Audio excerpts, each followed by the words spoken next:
اس video میں انبیاء اور رسل کی تاریخ بتائی اور دکھائی جائے گی۔ یہ منظرنامہ زمین پر پہلے انسان اور نبی حضرت آدم علیہ السلام سے لے کر حضور نبی اکرم و افضل و آخر الزماں صلی اللہ تعالی علیہ وآلہ وسلم کی ولادت پاک تک کا مختصر زمانی سفر ہے۔ حضرت آدم علیہ السلام پہلے انسان اور نبی اور سب انسانوں کے باپ ہیں، اور ان کی زوجہ محترمہ حضرت حوا رضی اللہ عنہا ہے، جو کہ تمام انسانوں کی ماں اور روئے زمین پر پہلی خاتون ہے۔ حضرت آدم علیہ السلام اور حضرت حوا رضی اللہ عنہا کی زمین پر آمد سے متعلق کوئی متفقہ رائے موجود نہیں، لیکن بعض تاریخ دانوں کے مطابق یہ واقعہ 90 صدیوں پہلے کا ہے۔ اسی طرح آپ دونوں کے مقام نزول کا بھی علم نہیں ہے۔ حابیل اور قابیل حضرت آدم علیہ السلام کے بیٹے تھے۔ قابیل نے کسی تنازع پر اپنے بھائی حابیل کو قتل کر دیا۔ اس واقعے کو قرآن پاک میں بھی بیان کیا گیا ہے۔ یہ تاریخ انسانی کا پہلا قتل ہے، اور علماء کرام کے مطابق قیامت تک ہونے والے ہر قتل کے گناہ کا ایک حصہ قابیل کو ملتا رہے گا، جیسا کہ ہر برائی کا ایک حصہ اس شخص کو ملتا ہے جس نے اس برائی کا آغاز کیا ہو۔ حضرت ادریس علیہ السلام کی آمد۔ مورخین کے مطابق حضرت آدم علیہ السلام اور حضرت ادریس علیہ السلام کے درمیان 380 سال کا فصل ہے۔ حضرت ادریس علیہ السلام قلم کا استعمال کرنے والے پہلے انسان تھے، شاید اسی لیے ان کا نام ادریس ہے، جس کے معنی ہے درس دینے والا۔ حضرت نوح علیہ السلام پہلے رسول ہیں۔ بعض مورخین کے مطابق آپ علیہ السلام کا زمانہ حضرت آدم علیہ السلام سے 1600 سال بعد کا ہے۔ قرآن کریم کے مطابق اللہ تعالیٰ نے آپ کو 950 برس کی عمر عطا کی۔ اللہ تعالیٰ نے آپ کو انسانوں کی اصلاح کے لیے مبعوث فرمایا، لیکن ایک طویل عرصہ دعوت و تبلیغ کے باوجود لوگوں نے آپ علیہ السلام کی تکذیب کی، جس کے نتیجے میں اللہ تعالیٰ نے اس قوم پر پانی کا عذاب بھیجا۔ غالباً یہ پہلا عذاب ہے جو زمین پر اللہ پاک کی طرف سے بھیجا گیا، جس سے اس وقت تک کے سارے انسان مارے گئے، سوائے ان کے جو آپ علیہ السلام پر ایمان لا چکے تھے اور آپ علیہ السلام کے ساتھ اس کشتی میں سوار تھے جو آپ نے اللہ تعالیٰ کے حکم اور مدد سے تیار کی تھی، لیکن یہ چند ہی لوگ تھے۔ اس واقعے کے بعد نسل انسانی حضرت نوح علیہ السلام کے 3 بیٹوں سے آگے چلی، اسی لیے آپ علیہ السلام کو آدم ثانی بھی کہا جاتا ہے۔ آپ علیہ السلام کے بیٹوں کے نام سام، حام اور یافس تھے۔ حضرت نوح علیہ السلام کے بیٹوں کی نسل سے جو قومیں وجود میں آئیں، وہ بھی بالآخر گناہوں اور بری باتوں میں ملوث ہو گئیں۔ ان میں سے ایک قوم کی طرف اللہ تعالیٰ نے حضرت ہود علیہ السلام کو بھیجا، جس کا ذکر قرآن پاک میں موجود ہے، لیکن پھر وہی ہوا، اس قوم نے سرکشی کی اور آپ علیہ السلام کی مخالفت کی، جس کی وجہ سے ان کو بھی اللہ تعالیٰ کی طرف سے عذاب نے آ لیا۔ حضرت ہود علیہ السلام کے ساتھ جو لوگ بچے، ان سے قوم سمود وجود میں آئی، لیکن رفتہ رفتہ وہ بھی گمراہ ہو گئے، تو اللہ تعالیٰ نے حضرت صالح علیہ السلام کو ان کی طرف نبی بنا کر بھیجا، لیکن اپنے سے پہلوں کی طرح انہوں نے بھی اپنے نبی کا انکار کیا اور مطالبہ کیا کہ اگر آپ اللہ کے نبی ہیں تو کوئی معجزہ دکھائیں۔ آپ علیہ السلام نے اللہ سے دعا کی، جس سے ان کی آنکھوں کے سامنے پہاڑ کی چٹان سے ایک اونٹنی برآمد ہوئی، لیکن انہوں نے اس معجزے کو دیکھ کر ایمان لانے کی بجائے اس واقعے کو جادو کہہ کر رد کر دیا اور اپنی غلطی پر بضد رہے، تو ان کو بھی عذاب نے آ لیا اور نیست و نابود کر دیے گئے۔ اس دور کو قبل از ابراہیم علیہ السلام کہتے ہیں۔ اس دور کی مستند تاریخ موجود نہیں ہے۔ حضرت ابراہیم علیہ السلام تقریباً 2200 قبل مسیح عراق میں پیدا ہوئے۔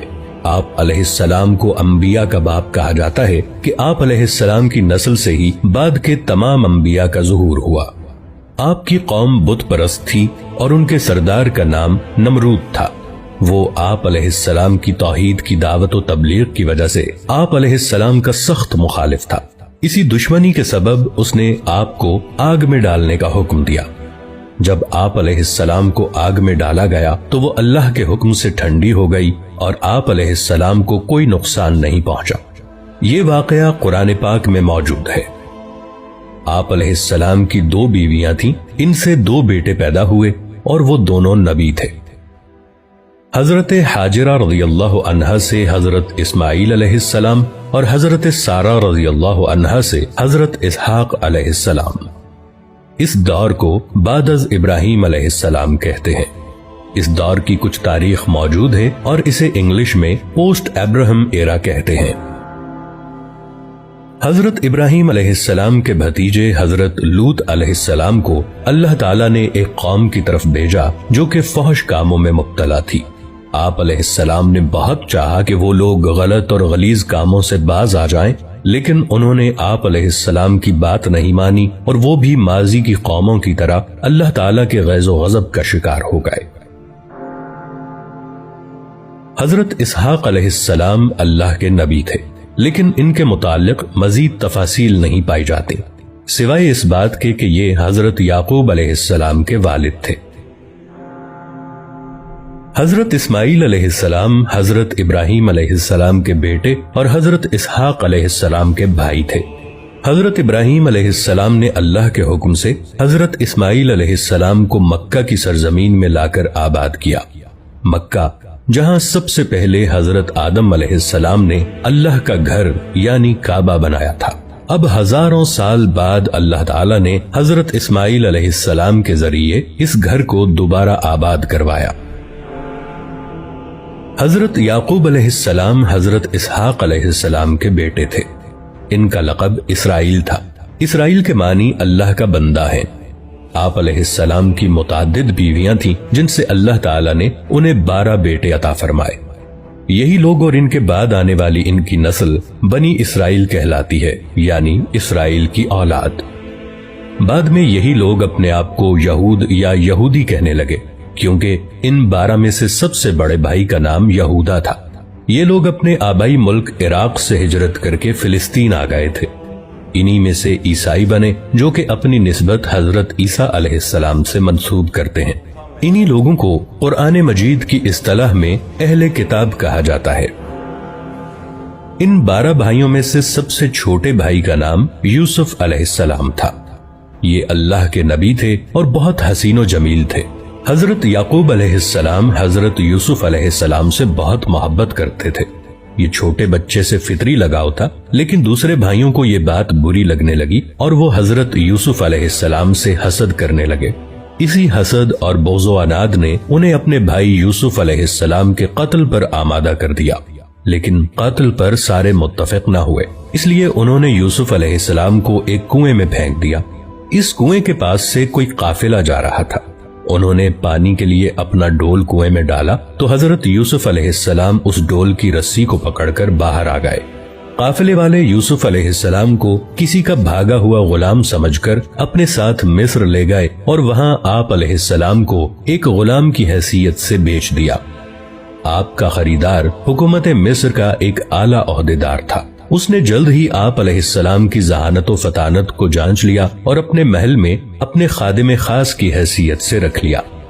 آپ علیہ السلام اسی محل میں جوان ہوئے اور اللہ نے آپ کو نبوت عطا فرمائی۔ اس عہدیدار کو عزیز مصر کہا جاتا ہے۔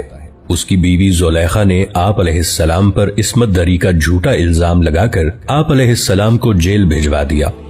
آپ علیہ السلام نے 7 سال جیل میں گزارے، لیکن جیل میں بھی دوسرے قیدیوں کی تعلیم و تربیت کرتے رہے۔